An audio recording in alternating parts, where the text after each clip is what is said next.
Kemudian yang ketiga itu peningkatan kesejahteraan guru. Ini melalui sertifikasi. Ini perlu kami luruskan.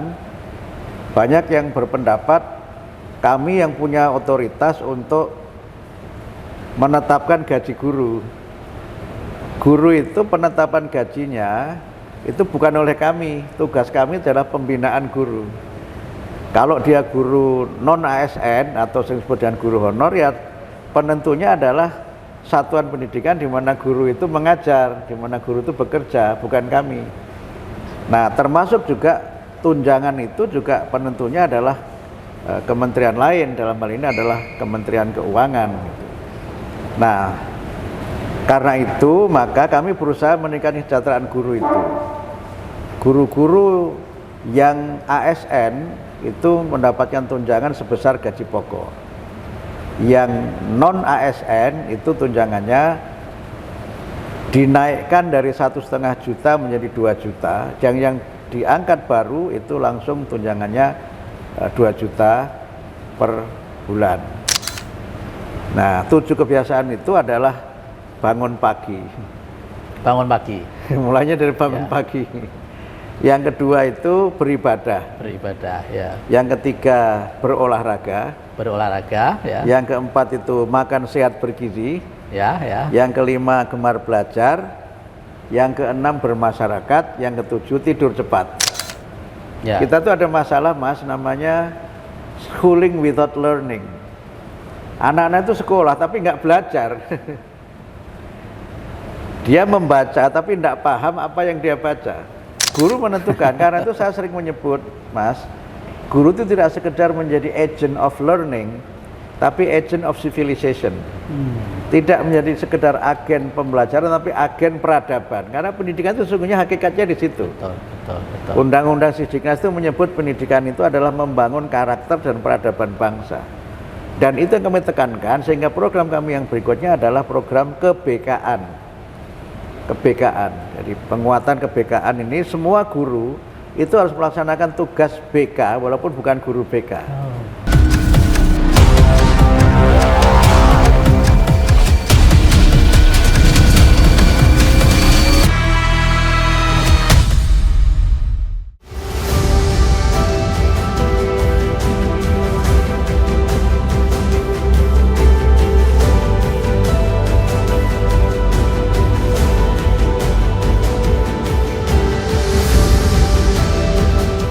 Assalamualaikum warahmatullahi wabarakatuh. Salam sejahtera untuk kita semua pemirsa Jateng Pos TV. Berjumpa lagi dengan kami dari channel YouTube Jateng Pos TV, channel YouTube miliknya Koran Jateng Pos di Semarang.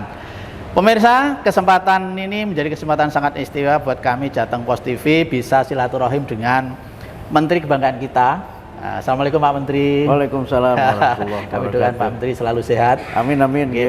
Teman-teman, kami harus sowan Pak Menteri karena Pak Menteri ini adalah menteri yang kita dambakan, kita banggakan sebagai lembaga yang menangani pendidikan anak-anak kita.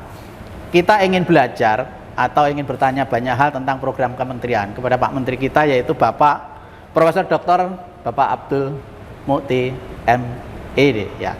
Pak Menteri, yang kami dengar dari luar, pertama Bapak itu baru saja tahun 2025 kemarin menjadi salah satu menteri yang mendapat kinerja terbaik di kabinet Prabowo Gibran. Kami ucapkan selamat. Mudah-mudahan Allah selalu beri kekuatan dan kemudahan dan keberkahan untuk pendidikan kita, Pak. Amin. Yang berikutnya, kami atas nama masyarakat juga ingin bertanya lebih detail lagi untuk mereview tentang program-program pendidikan kita, terutama di pendidikan dasar menengah. Di bawah kendali Pak Menteri, kira-kira yang kami dengar ada 7 program unggulan, Pak, untuk pendidikan kita. Kira-kira mungkin bisa direview kembali, dijelaskan kepada masyarakat, Pak Menteri. Ya, baik, terima kasih, matur nuwun. Visi yang kami laksanakan di Kementerian Pendidikan Dasar Menengah itu adalah pendidikan bermutu untuk semua. Yang itu merupakan penjabaran dari Astacita yang keempat dari Bapak Presiden Prabowo Subianto dan juga penjabaran dari Undang-Undang Dasar 45, juga Undang-Undang Sistem Pendidikan Nasional dan berbagai peraturan dan perundang-undangan yang lainnya. Ada yang tadi disampaikan 7 prioritas itu. Yang pertama adalah program yang berkaitan dengan revitalisasi dan digitalisasi pendidikan. Dua program ini merupakan program prioritas Bapak Presiden, yang beliau dalam berbagai kesempatan menyampaikan bahwa sarana prasarana pembelajaran tidak boleh rusak. Sarana pembelajaran harus sesuai dengan standar dan harus menjadi lingkungan fisik yang mendukung proses pembelajaran. Sehingga karena itu maka revitalisasi satuan pendidikan, perbaikan-perbaikan sekolah yang rusak, pemenuhan sarana prasarana menjadi prioritas program di kementerian kami dan juga program prioritas Bapak Presiden. Yang kedua adalah program yang berkaitan dengan peningkatan kualifikasi, kemudian kompetensi dan kesejahteraan guru. Ini menjadi bagian tak terpisahkan dari peningkatan mutu, karena kalau kita bicara pembelajaran, teknologi yang secanggih apapun itu tidak akan memiliki pengaruh yang besar kalau guru-gurunya tidak mendidik dengan baik. Karena itu kami mulai dari pemenuhan kualifikasi. Lebih dari 200.000 guru Mas di Indonesia ini yang belum berpendidikan D4 atau S1. Karena banyak guru yang direkrut oleh kepala sekolah atau oleh dinas itu hanya untuk kepentingan yang sesaat. Misalnya ada guru pensiun kemudian diangkat guru tanpa melihat kualifikasinya, atau karena ada penambahan jumlah murid kemudian gurunya berkurang, udah siapa yang dulunya awalnya TU diangkat jadi guru. Dan yang banyak justru adalah guru-guru di PAUD, di kelompok bermain dan taman kanak-kanak. Padahal ini sesungguhnya merupakan pendidikan yang sangat fundamental untuk peningkatan kualitas pendidikan.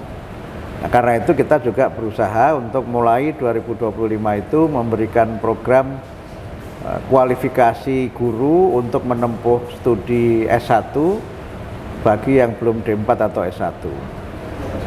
Kemudian juga kita yang kedua itu meningkatkan kompetensi guru.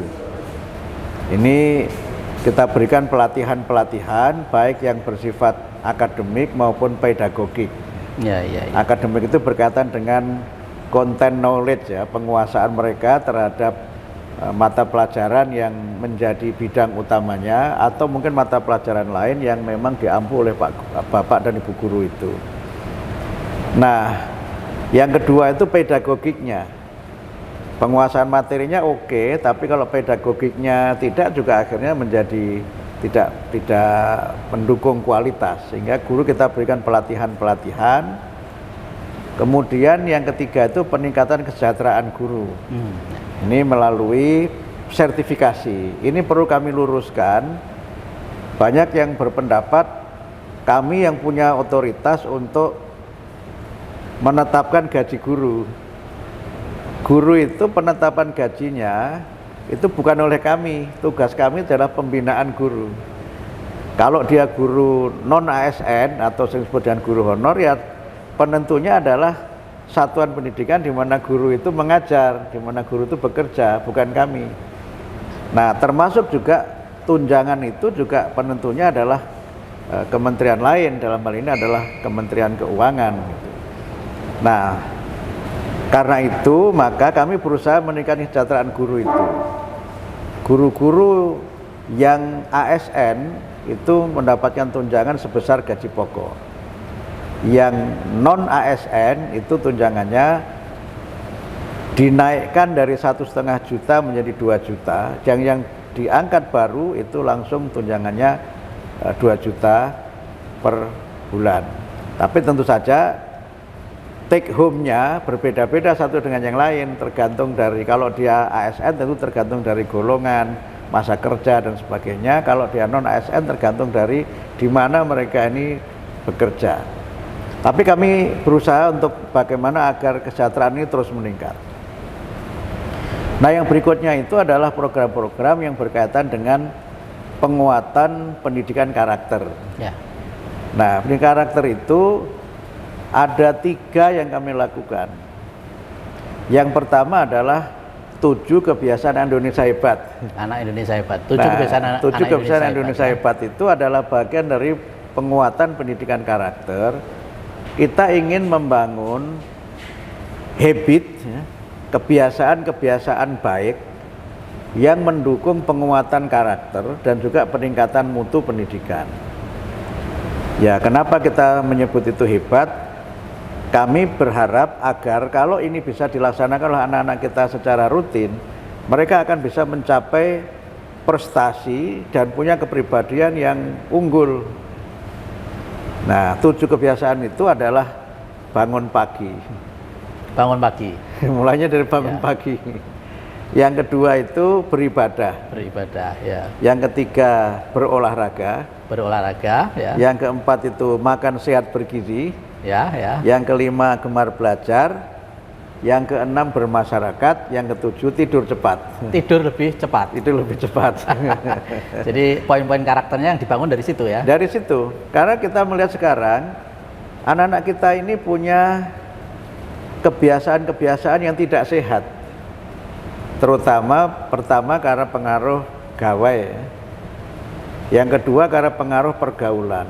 Ya, ya. Dan yang ketiga itu mungkin sebagiannya itu residu dari pandemi COVID-19. Ya. Kita tuh ada masalah, Mas, namanya schooling without learning. Anak-anak itu sekolah tapi nggak belajar. Dia membaca tapi tidak paham apa yang dia baca. Nah, karena itu selain 7 kebiasaan itu, kami punya kebijakan namanya deep learning. Kan sekarang banyak ya di media sosial yang beredar berbagai macam kritik lah ya. Misalnya kelas 9 tidak bisa baca. Betul. Ditanya ini itu tidak mengerti gitu. Sebagiannya memang berasal dari sistem yang ada. Tentu kita tidak menyalahkan, itu bagian dari proses, tapi harus kita perbaiki dari hulunya. Nah, karena itu kita perbaikinya dari pendekatan pembelajarannya. Nah, tapi saya kembali ke 7 kebiasaan itu. Sekarang kan anak-anak kita ini tidak terbiasa bangun pagi. Betul. Sehingga sekarang setelah ini berjalan 1 tahun, alhamdulillah perubahannya sudah mulai terlihat. Ada beberapa penelitian yang menunjukkan bagaimana angka terlambat itu sudah mulai turun ya. Karena kalau bangun awal itu kan dia bisa menyiapkan mental, menyiapkan diri untuk ke sekolah itu lebih baik. Kemudian beribadah. Kenapa ini kami tekankan?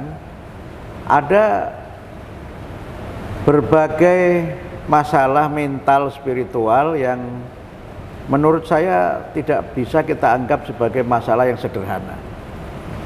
UNICEF misalnya beberapa waktu yang lalu menyebutkan di antara masalah di depan anak kita adalah masalah mental.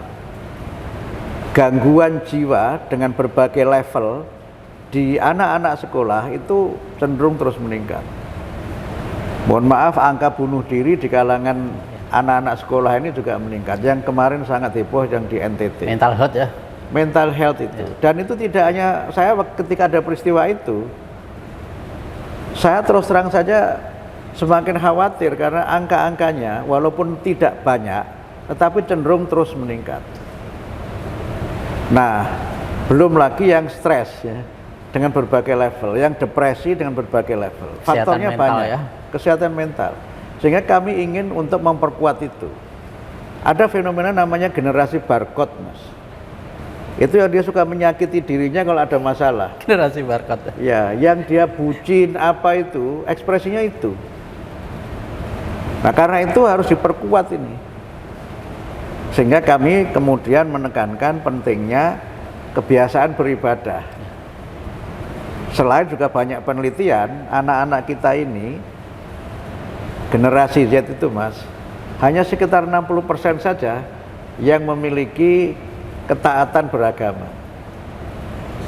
Dan ini saya kira memang akan menjadi sesuai dengan banyaknya masalah yang terjadi di kalangan mereka itu. Yang berikutnya berolahraga kan. Anak kita ini kan mager. Mager ya. Jadi yang bergerak itu jempolnya, bukan raganya. Olahraga jempolnya. Olahraga jempol itu yang banyak gitu. Ya. Yang itu pengaruhnya bisa kemana-mana. Misalnya hasil tes kesehatan, cek kesehatan gratis Kemenkes itu kan banyak anak kita itu yang sejak muda itu sudah punya masalah obesitas misalnya, karena kurang gerak. Larinya ke darah tinggi juga. Larinya ke darah tinggi dan sebagainya juga, ya. Kemudian makan sehat bergizi kan, Pak Presiden berkali-kali menyebutkan stunting dan sebagainya itu. Betul. Dan karena itu kita coba perbaiki dengan makan bergizi gratis itu sebenarnya menjadi bagian dari program yang tidak terpisahkan dari 7 kebiasaan itu ya. Jadi kalau ada yang mengatakan MBG itu nggak ada hubungan dengan pendidikan, ada, sehingga dana MBG yang kemudian dialokasikan ke sekolah itu ya bagian dari program pendidikan gitu. Betul. Sekarang yang sudah menerima bantuan atau sudah menerima manfaat dari MBG itu 43 juta lebih, sekitar 65% dari total murid di Indonesia itu. Kan kalau makanannya sehat bergizi, baru tahun pertama ya? Tahun pertama. Kalau makanannya sehat dan bergizi kan kemudian dia punya stamina fisik yang kuat. Kalau fisiknya kuat kan belajarnya semangat. Betul. Kalau kurang gizi kan ngantukan. Ya. Kemudian yang berikutnya itu gemar belajar. Ya. Tadi saya sebut anak-anak kita itu cenderung anak-anak yang tidak punya semangat belajar. Kalau membaca itu hanya scroll saja gitu. Ya. Di scroll aja gitu. Ya. Diberi bacaan banyak sedikit sudah nggak konsentrasi. Nah kita coba perbaiki itu dengan berbagai macam cara agar mereka punya kebiasaan untuk belajar sepanjang hayat itu. Nah kemudian yang berikutnya itu bermasyarakat. Kan anak-anak kita ini punya teman sekolah tapi tidak punya teman sekampung. Ya, betul. Sama tetangganya tidak kenal. Sama tetangganya nggak kenal, sehingga ini punya dua masalah serius, Mas. Masalah pertama adalah dia tercerabut dari akar-akar budaya di mana mereka berada. Nilai-nilai sosial, tata krama, dan budaya luhur yang ada di masyarakat di mana dia berada itu tidak tertanam dalam dirinya. Betul. Yang kedua, ini berpengaruh terhadap kohesivitas sosial. Karena apa? Ya mereka akhirnya akan mudah diadu domba. Tawur antar kampung apa itu menjadi masalah karena mereka tadi punya teman sekolah tapi tidak punya teman sekampung gitu. Nah kita coba perbaiki, iya kan? Ya. Nah itu yang coba kita perbaiki, Mas itu. Ya. Nah kemudian yang terakhir itu adalah tidur cepat. Kan banyak anak kita ini anak-anak nokturnal. Saya sering menyebut anak kelelawar gitu. Jadi kalau malam keluyuran, nah, kalau pagi keleleran. Atau bangsanya Tangyawan. Atau bangsanya Tangyawan itu. Iya. Nah itu dampaknya terhadap kesehatan itu sangat tinggi dan kemudian kaitannya dengan karakter, kaitannya dengan prestasi belajar itu sangat tinggi. Karena ingin kita rubah itu. Betul. Tapi merubahnya tentu pelan-pelan dan itu harus melibatkan sekolah, orang tua, dan masyarakat. Sehingga saya sering menyebut dengan 4 pusat pendidikan itu, Mas. 4 sekolah, keluarga, masyarakat, dan media. Jadi teman-teman punya pengaruh penting loh itu. Punya pengaruh penting karena media itu tidak sekedar menjadi tontonan tapi juga tuntunan kan. Nah, itu tontonan yang saya dan tuntunan. Tontonan dan tuntunan. Kalau enggak kita sudah didik baik-baik, mohon maaf saya tayangan sinetronnya tidak edukatif. Nah ini yang kita coba bangun dan inilah yang saya kira memang perlu kita perbaiki. Nah yang kedua itu karakter lagi itu namanya program Pagi Ceria, Mas. Pagi Ceria. Pagi Ceria itu program yang kami lakukan untuk membiasakan anak-anak itu melaksanakan 3 kebiasaan sebelum mulai pembelajaran. Pertama itu menyanyikan lagu Indonesia Raya. Ini untuk membangkitkan nasionalisme, cinta tanah air gitu. Lagi-lagi anak generasi Z perlu dibangkitkan. Perlu. Yang kedua itu senam anak Indonesia hebat. Kami sudah ciptakan senam itu dan sekarang sudah populer di YouTube itu viewernya udah hampir 200 juta itu. Udah sangat populer. Hanya 8 menit dan senam ringan, diiringi lagu tentu saja.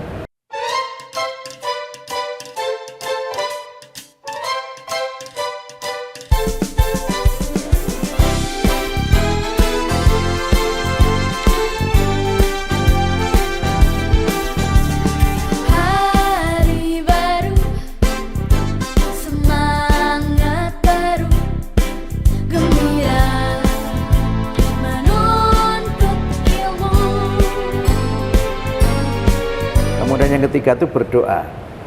Nah, supaya mereka punya kesiapan mental, spiritual, kebugaran untuk mereka ini memulai belajar dengan gembira. Ya. Nah, ini yang coba kami lakukan. Itu terkait dengan karakter juga. Nah, yang berikutnya tadi adalah soal deep learning tadi itu. Bagaimana pembelajaran mendalam memperbaiki mutu dari hulunya. Ada yang berpendapat kalau ingin memperbaiki suatu bangsa itu perbaiki pendidikannya. Ya. Kalau ingin memperbaiki pendidikan, perbaiki dari dalam kelas. Ya. Nah, dalam kelas itu ya sarana prasarananya, makanya Pak Presiden ada digitalisasi itu, interactive flat panel. Digitalisasi pendidikan ya kan? Iya betul. Kemudian gurunya, nah, kalau gurunya oke, ya kan banyak anak-anak itu suka suatu mata pelajaran, itu kan sebagiannya karena gurunya. Ya. Kalau gurunya oke, ya mereka semangat belajarnya tinggi. Betul. Guru menentukan ya. Guru menentukan. Karena itu saya sering menyebut, Mas, guru itu tidak sekedar menjadi agent of learning, tapi agent of civilization. Tidak menjadi sekedar agen pembelajaran, tapi agen peradaban. Karena pendidikan itu sesungguhnya hakikatnya di situ. Betul. Undang-Undang Sidiknas itu menyebut pendidikan itu adalah membangun karakter dan peradaban bangsa. Dan itu yang kami tekankan, sehingga program kami yang berikutnya adalah program kebekaan. Jadi penguatan kebekaan ini semua guru itu harus melaksanakan tugas BK walaupun bukan guru BK. Jadi guru sekarang kita beri tugas sesuai dengan undang-undang guru dan dosen itu menjadi guru wali. Dia mendampingi berapa murid sesuai dengan rasio guru dan murid untuk mereka ini mendampingi muridnya. Ada kesulitan belajar, mungkin ada masalah psikologis, mungkin ada masalah keluarga, mungkin ada masalah mental. Guru inilah tempat curhat. Ini yang coba kami bangun, sehingga karena itu guru ini harus melaksanakan tugas kebekaan. Kita sudah menerbitkan namanya 7 jurus BK hebat. Jadi serba 7 kita ini. Apa saja itu Pak Menteri 7? 7 itu ya ada banyak yang saya pengenalan potensi, pengembangan potensi, pendampingan, kemudian memberikan mereka ini motivasi ya. Kemudian mengarahkan, kamu tuh punya bakat yang seperti apa, dipandu dan seterusnya itu. Yang dengan cara seperti itu semua bakat anak ini tumbuh, tapi yang paling penting adalah mereka memiliki tadi well-being itu, well-being. Jadi BK kita kembalikan pada khitohnya, karena selama ini ada kesan guru BK itu hanya guru tukang menghukum. Padahal sesungguhnya bukan itu, BK itu lebih luas dari itu. Tadi mendampingi, memotivasi, memfasilitasi, jadi dia bisa menjadi orang tua, menjadi pendidik, menjadi sahabat. Kalau istilahnya Pulies and Young itu, teacher is many things. Guru itu bisa berbagai macam bagi muridnya. Dan saya punya pengalaman pribadi, ya Mas Gun teman saya di sastra ya. Saya tertarik dunia sastra itu karena guru bahasa Indonesia saya. Karena kalau dia di kelas baca novel, baca cerpen gitu. Yang itu ternyata berpengaruh terhadap minat saya terhadap dunia sastra. Gitu. Guru menentukan lagi-lagi. Guru menentukan gitu. Dan saya menjadi tertarik bahasa Inggris itu karena guru bahasa Inggris saya di Sanawiyah ya setingkat SMP itu cus gitu. Wah, top banget ini Pak Guru ini gitu. Itu pengaruhnya besar gitu. Karena itu sekali lagi ini perlu kita tumbuhkan semuanya. Betul. Baru kemudian memang ada yang berkaitan dengan bahasa Indonesia. Penguatan bahasa Indonesia itu kami punya 2 program. Yang pertama itu Trigatra Bangun Bahasa. Itu utamakan bahasa Indonesia, lestarikan bahasa daerah, kuasai bahasa asing. Nah, ini program kami untuk bahasa Indonesia yang pertama. Yang kedua, periode saya ini kami perkuat dengan namanya Kedaulatan Bahasa Indonesia. Kedaulatan Bahasa Indonesia itu adalah program yang berisi 3 hal juga. Bangga, mahir, dan maju dengan bahasa Indonesia. Harus bangga ya. Kita harus bangga dengan bahasa Indonesia. Apalagi sekarang bahasa Indonesia sudah menjadi bahasa resmi di rapat-rapat UNESCO. Saya hadir di Uzbekistan beberapa waktu yang lalu untuk pidato dalam bahasa Indonesia di Samarkand itu. Nah, kemudian mahir, harus semakin mahir. Maka sekarang kan ada uji kompetensi kan, teman-teman wartawan itu harus ada uji kompetensi bahasa kan. UKBI itu. Kemudian ya tentu saja harus maju. Ya, Artinya apa? Ya bahasa Indonesia ini dituntut untuk tidak hanya menjadi bahasa sebagai alat komunikasi, tapi menjadi bahasa ilmu, bahasa sastra, bahasa seni, yang itu semuanya menjadi bagian tak terpisahkan dari memperkuat bahasa Indonesia itu. Oke. Itu coba kami lakukan bersama-sama. Selain ada kebijakan-kebijakan yang sifatnya itu apa ya, penguatan, misalnya kami melakukan tes kemampuan akademik. Betul. TKA Sekarang kan. lagi agak rame ya. Agak rame kan. Alhamdulillah kan setelah rame-rame ternyata kan 97% lebih yang ikut TKA SMA itu kemarin. Padahal tidak wajib. Kemudian pramuka itu menjadi ekstrakurikuler wajib. Oh, sekarang wajib ya. Wajib ekstrakurikuler. Kemarin sempat mau ditiadakan, sekarang wajib ya. Ya bagian dari sejarah lah, bagian dari sejarah. Proses. Proses. Karena itu bagian penting dari penguatan karakter, Kembalinya leadership. ke karakter ya. Iya, leadership. Dan penerimaan murid itu Mas, itu juga jalur prestasi itu sekarang ada 5. Yang akademik itu 2, tes kemampuan akademik dan rapot. Kenapa rapot tetap penting? Karena tidak semua ikut TKA. Iya. Ya kan? Jadi tidak wajib ini TKA ya? Nggak wajib. Nggak wajib. Kira-kira tujuannya, hasilnya untuk apa nanti Pak Menteri? Itu kan TKA? bisa untuk memotivasi pemetaan mutu dan sebagainya ya, untuk seleksi di pendidikan di atasnya. Oh, kemungkinan ya, baru dikaji-kaji juga ya itu ya? Ya sudah Ya? berlaku. Seleksi perguruan tinggi tahun ini sudah mulai menggunakan sudah mulai? tes TKA sudah. Iya. Nah, kemudian Kalau hasilnya Pak Menteri kira-kira? ya yang kemarin kita semua ikuti itu. Ya maka saya sering menyebut hasilnya ya tidak tinggi lah gitu. Tidak tinggi. Dan ya, itu kemudian semuanya segala macam. Ya itu kan kumulatif dari berbagai macam hal. Tapi setelah ada itu kan semuanya baru sadar. Betul. Oh ternyata seperti ini ya hasilnya ya. Hasilnya. Sehingga itu menjadi alat untuk kita melakukan perbaikan. Sehingga istilahnya itu assessment for learning. Ya, Tidak sekedar assessment of learning. Kalau assessment of learning kan menilai kemampuannya seberapa, berhenti di situ. Tapi kalau for learning, setelah tahu seperti itu, yang kurang di mana, memperbaikinya bagaimana. Betul. Ada TKA itu, kemudian ada beberapa yang lain yang nanti terkait dengan kebijakan-kebijakan, termasuk yang jalur non akademik itu ada tentu saja prestasi olahraga, prestasi seni dan kepemimpinan. Nah, kepemimpinan organisasi ini juga iya kita hitung sebagai bagian dari ya? penerimaan di perguruan tinggi dan penerimaan di sekolah. Supaya anak-anak kita ini punya jiwa kepemimpinan. Karena di antara skill yang diperlukan untuk kita punya generasi yang agile, bukan fragile. Agile itu kan generasi yang tough ya, yang tangguh, cerdas, tangkas, terengginas gitu. Bukan generasi yang fragile. Yang ringkih itu mudah putus asa, mudah menyerah, lemah mental. Istilahnya generasi yang lemot, lelet sama letoy. Harus tangguh ya. Harus tangguh. Betul. Kalau lemot itu berarti karena isinya nggak ada. Jadi kalau ditanya nggak ngerti lemot. Lelet itu ya nggak punya prakarsa, nggak punya inisiatif. Lemes itu ya karena nggak punya motivasi dan sebagainya. Jadi kita ingin bangun generasi yang agile, bukan fragile gitu. Jadi sebetulnya memang kira-kira mau saya lakukan, Mas. Membangun pendidikan kita ini tidak bisa misalnya langsung bebas-bebasnya itu tidak bisa ya. Memang harus kembali ke karakter, kemudian Iya harus. Dan prosesnya kan lama kan. Prosesnya lama dan ini kan baru 1 tahun lebih sedikit ya. 1 tahun 3 bulan ya. 1 tahun 4 bulan. Hampir 1 tahun setengah lah ya. Tapi masih belajar jadi menteri lah, masih belajar. Tapi luar biasa Pak Menteri, jadi dari luar gaungnya, programnya ini satu hal yang kita rasakan di kalangan orang tua itu bahwa ini pendidikan kayaknya mau kembali ke kita ini. Itu yang sebetulnya selama ini sempat agak diresahkan Pak Menteri ya.